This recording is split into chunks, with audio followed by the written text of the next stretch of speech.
tokota na mozindo mwa politiki totala pe lolenge kani baimboka bako banza na politiki ya mboka Kongo. Mwana mboka Fisoka mandato pesho mbote. Mbote ndeko. Mikolo bele bozo kana lisusu te bozana sa mai tobo kimazamba. Bon, omoni tango tozali na en face de nous un régime dictatorial. Régime oyo balingite ba opposant balo ba librement. Balingite ke ba journaliste ba sa mosala bango librement. Et ça est tout à fait normal que tout le monde en a été. Mais malgré ça, tu allez toujours que ça la moins fort ya koluka, que faire passer message nabiso parce que toki kolingate que plateforme politique nabiso eli moi kaka boeti. Donc si longtemps que la plateforme nabino comment qu'elle n'a kolimo. Parce que pouvoir en place. Boebi makamboni ni basala ki na siège a perdre.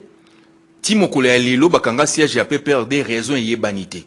Timo kole alelo bakanga ndeko obeminako raison yebanité. Timo kole alelo ndeko shadari ndeko dunia bakanga bango kaka beboye raison et réalité. Et sika batia bango to yebite famille na bango ba yebite sika siko bolini to sala. Mais siko yo na ngai okoyeba tina to pe raison na motindo kani pamba te kuna to yoki ozo sambo bena téléphone na yo moko.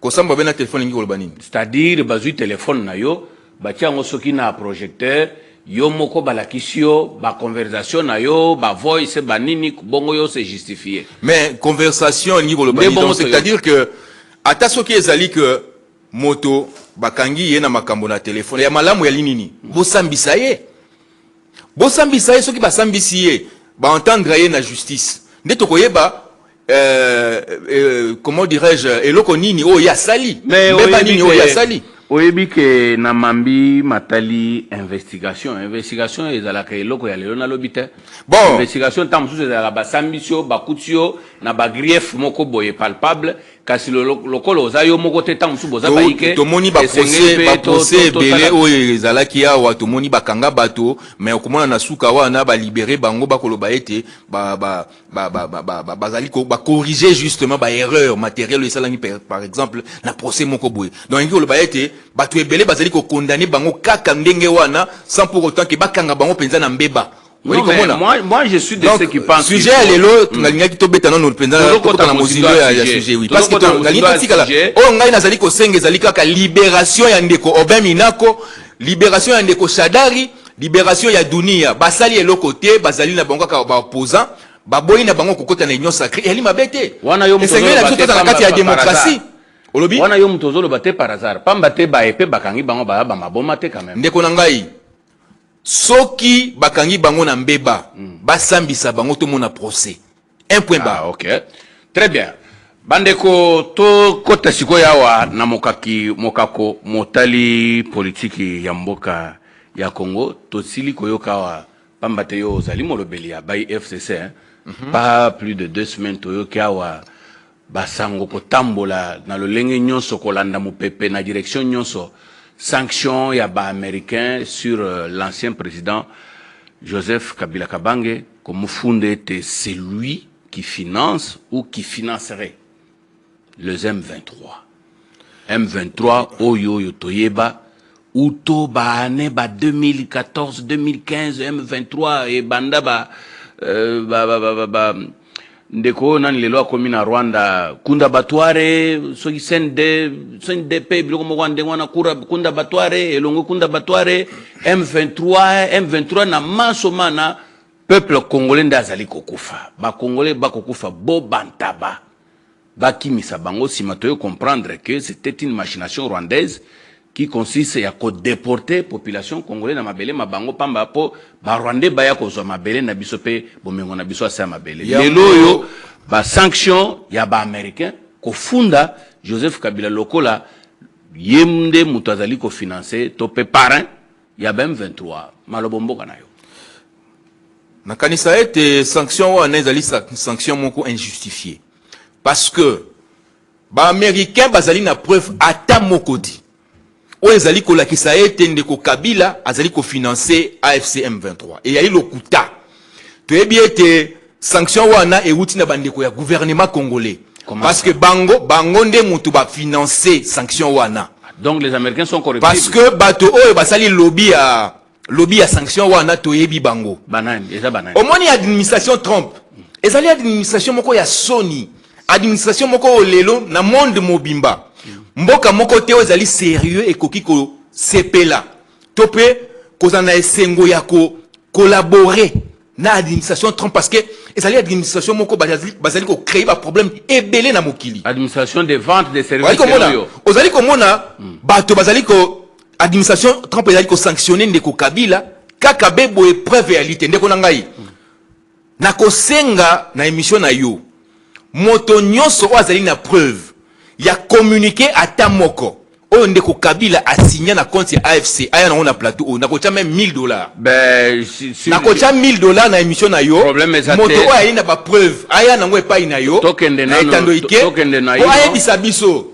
Est-ce que et ali ata na communiquer moko. Oyo ndeko Kabila a signé na compte ya AFC réalité. Est-ce que toko kotana na logique? Ezali ata na disukulu moko ndeko Kabila sala au nom ya AFC M23 réalité. Ndeko Kabila tikala jamais ko adhérer na AFC M23. Et ali makambo ya lokuta. Soki lelo ndeko Kabila zali ko se retrouver na Goma parce que bango bazali ko ba raison na bango ya linini. Pourquoi ndeko Kabila ali na Goma? Ndeko Kabila ali na ndako na yo ya somba depuis 1998 na Goma. Wali komona? Sikasikoyo ali na insécurité na Kinshasa. Ba condamné à mort na Kinshasa. Bino moko boyebi makambo nini salamaki na résidence na ye. Moi si na ye maman Olive Lembe que je salue en passant. Azalaki na résidence na bango ya GLM. Bato ya UDPS milice na bango ya UDPS oyo babenga kasuki ba combattant. Bakenda ko buka kuna, batumba ba mituka, balukaki kutu ba sauter mir kuna po baluka ba attaquer maman Olive. Donc ba milice a été soki ezalaki intervention ya bandeko oyo bazaki na sécurité, bazaki commis na sécurité ya famille Kabila te, ndi peut-être bonge boyo peke maman Olive akufa parce bangi ba kota tina kati batumba ndako wana. C'est bon. Ben oui. Boyebi bino moko makambo nini tango ndeko Bemba ayaki na ministère ya défense makambo ndeko Bemba sala kuna na résidence wana boyebi akenda ko buka clôture métallique ya ndeko Kabila sikasiko na ba insécurité nyonso wana ndeko Kabila yalaki na yango bolinga te kabe afanda kaka be na kati ya Kinshasa pona kaka esengo kaka ya komona ba mais quand même ozaliko loba maema kotina ngana tuno kaka quelques mituna kaka donc namboka oyo mutu na lolenge ya mama Olive Lembe Kabila otoko pesa pe mbota limemia mutu na lolenge ya Joseph Kabila ancien président de la République aki mamboka oyo pona ba milice UDPS ndeko na ngai ezali kaka pona ba milice te yo yebi procès ya lokuta oyo ba bimisa contre ndeko Kabila te oyo ba condamner ndeko Kabila à mort ba condamner la ndeko Kabila à mort pourquoi? Est-ce que kokende Goma yali lisumu bandeko nyonso bali na Goma ba kongomani o bali na Goma baza bandeko ya je peux par la suite kotuna omutuna ako financer Goma une partie occupée par des forces rwandaises qui soutiennent rébellion. Donc la population congolaise na réalité. Population congolaise na Goma réalité. Donc Goma comme il a parti à Rwanda. Na tuna o mutuna na silisa mutuna papa. Bato bazali ko kufa na mboka wana na est wana ezali ba congolais, ezali ba rwandais. Soko talipe ba mouvement nyonso sale makakuna. Les rwandais ne meurent pas. Tangelanga kombo ya rwandais moko yo yebi akufi na ba mouvement ya rébellion oyo. Il n'y a que des congolais. Triés survolés. Il n'y a que des congolais. Je n'ai jamais entendu parler, il y a un Rwandais, oya bungisi biloko na na Goma, topé na Est. Je n'ai jamais entendu parler, il y a un Rwandais, au baviola na Est. Je n'ai jamais entendu parler, il y a un Rwandais, au atabakanga na Est. Il n'y a que des Congolais. Maintenant, de toi à moi, une zone occupée par des forces étrangères qui soutiennent la rébellion M23, un ancien président de la République qui est censé être garant, exemplaire, Yakola Kisebiso, le Lenge d'abord à Kotosa, Mibeko. Comment peut-il se retrouver sur cette zone occupée? Soki ndeko Kabila a se retrouvé na Goma, ezalité parce qu'il a soutenu AFC. D'ailleurs, M. Kabila ne peut jamais, le président Kabila ne peut jamais soutenir une rébellion. Jamais, alors jamais. Alors, ce qu'Azali na Sikawa nana. Mais comment il peut se retrouver sur une zone sécurisée par la rébellion? Yo yebi ete bandeko wana ya AFC M23. Nous ne soutenons pas la rébellion. Yo so yoka déjà communiqué moko ya PPRD, communiqué moko ya FCC vous allez soutenir rébellion. Ndeko Kabila aussi longtemps que nanu a se prononcer. Et tu crois que PPRD to FCC va soutenir rébellion? Il faut qu'il en ait aussi longtemps que le président Kabila n'a jamais soutenu officiellement la rébellion ya AFC M23. Comment bino boko lié na AFC M23? Na maloba maeba lobi alobaki na maloba maeba lobaki azaliko ne souhaitons pas la soudanisation. Na soudanisation wana ni kolobanini. Elaki kolobani. Lelo tozali na deux administrations. Ozali komona. Tozali na bakonzi na biso oyo peuple apondaki bali na Kinshasa. Côté kuna rébellion Corneille nanga na baninga na ye bango pe bako gérer mboka. Ezali déjà mboka c'est kabwani. Et sengeli siko na ndeko Tshisekedi tant que président de la République a ça l'effort pour que a récupérer Goma, Bukavu parti wana nyoso pour na ko sangisa mboka na biso d'abord territoire na biso ezonga ndenge ya laki. Tant que qui pouvoir et puis a sangisa ba Kongomani. Mais si kasikoyo soki mboka na biso et que Moktoa azali comme mokonzi ya mboka akosala effort moko te asangisa biso s'il vous plaît atayo moko asangisa bino babomi na bato bakomate mais bato bazana mandoki na maboko te baza babomi et mon temps zo babino babomi nde banani parce que asangisa babomi parce que moi je condamne la rébellion. Moi je ne peux jamais soutenir la rébellion aussi longtemps que biso tozali ba patriote ba nationaliste biso tokoki jamais ko soutenir rébellion parce que par contre bato bazali ko soutenir rébellion lelo ouvertement ezali bato ya union sacrée parce que bazali ko loba nini bango bazali ko loba ete aussi longtemps que guerre ezali ko continuer na partie est ya mboka na biso élection et ça la maté. Donc en quelque sorte, bande ko union sacrée ba ko sepela. Bazali ko sepela na guerre. Yo pe oza contre donc batika bitu batika mboka na maboko ya M23, tu soutiens ça? Mais ndeko na ngai. Après mandat gouverner c'est prévoir, n'est-ce pas? Si kasiko yo bino boeli na pouvoir depuis 2018, 2019 si je ne me trompe pas. Lelo ndeko Tshisekedi a sali plus ou moins 7 ans.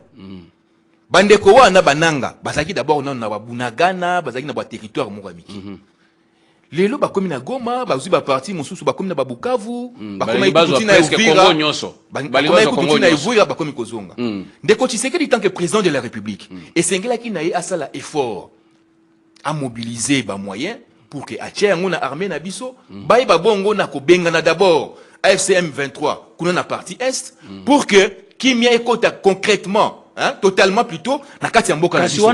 Mais si kasiko ndeko Tshisekedi azali incapable lelo ya koluka kokotisa kimia na kati ya mboka. Sikoyo si il est incapable olie sikoyo ye tanke mokonzi ya mboka aloba ye lelo na kokite ko sangisa mboka na biso to ko récupérer les M23 avec cette armée infiltrée par les Rwandais. S'il vous plaît.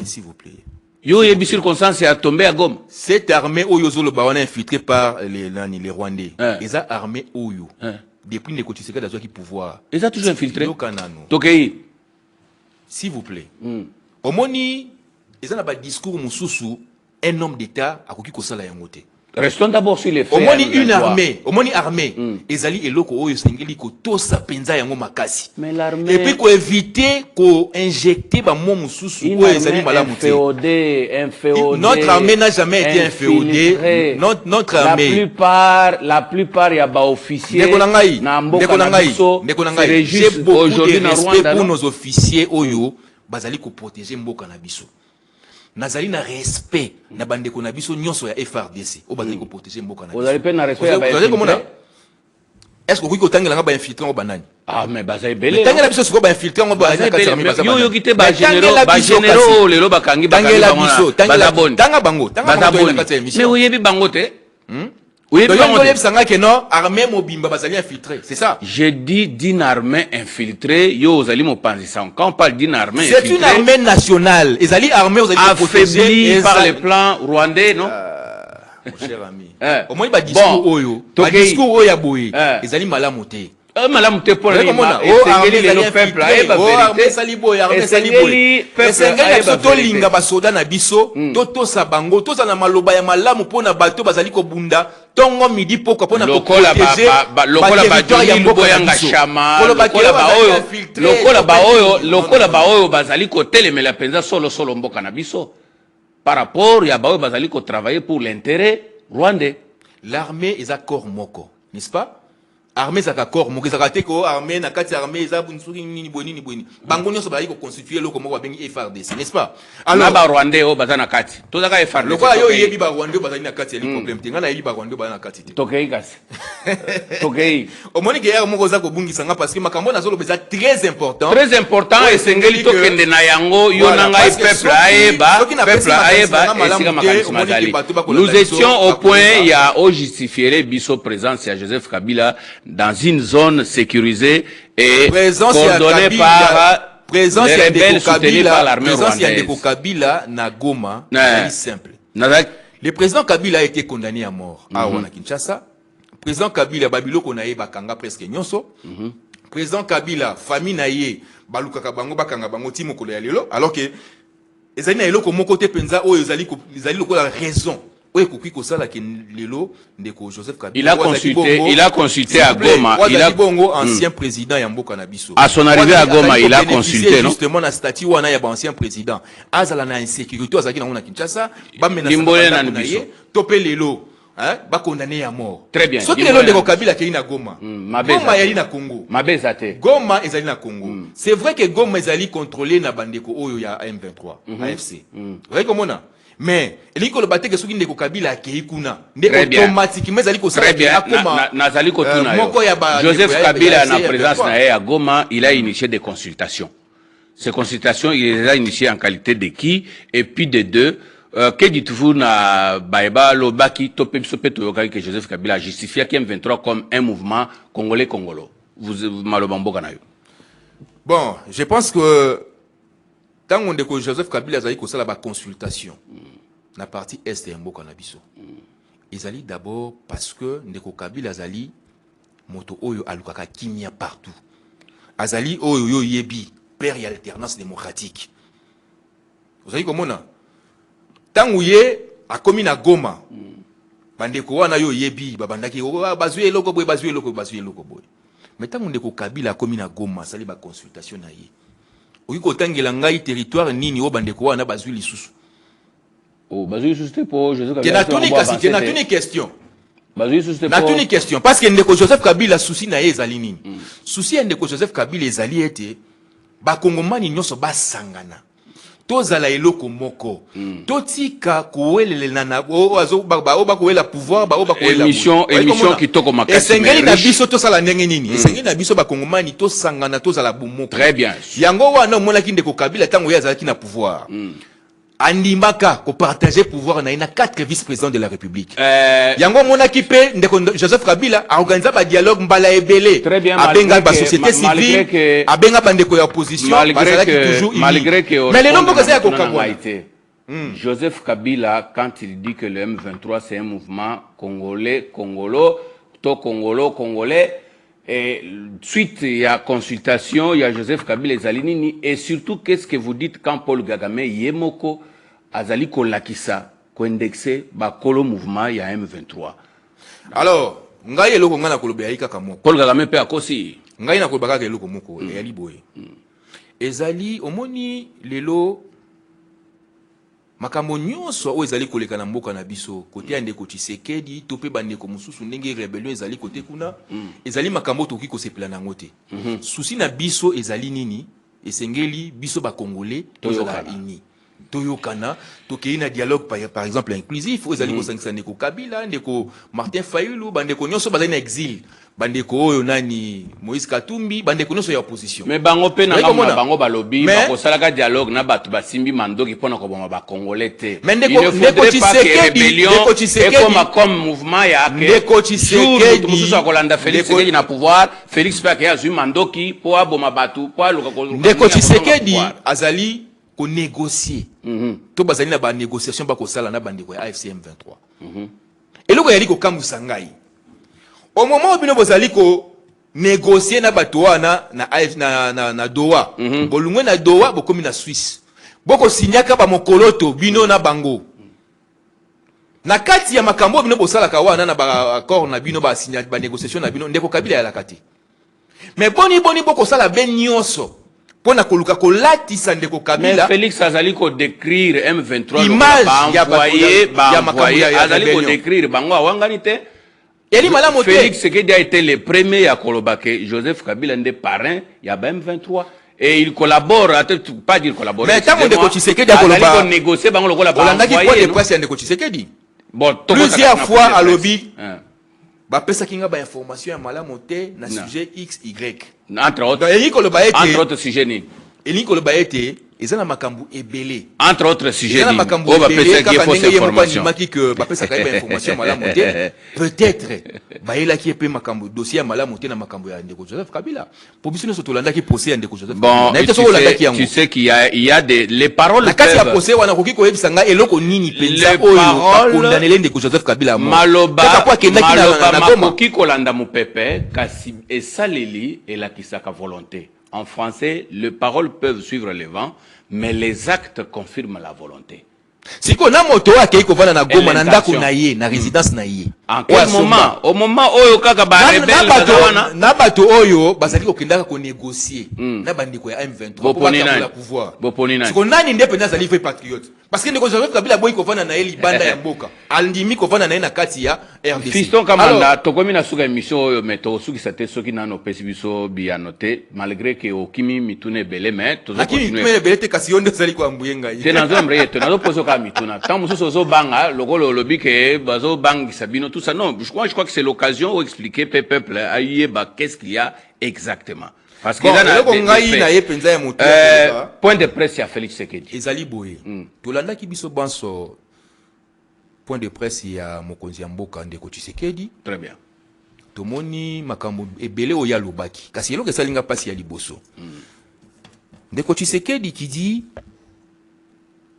ba américain na kati accord ba signaki na ba américain ba senga ki que ba yeba bongo na ko retoucher makambo mususu ba simba bongo la constitution pour permettre basala musala réforme constitutionnelle voilà. Pour que makambo mususu wana ekene malamu mais nazali komituna est-ce que ndeko Tshisekedi azali conscient que c'est lui le président de la République parce que tant que président de la République, il y a RDC. C'est-à-dire que Ezali na président Mboka Moussousouté.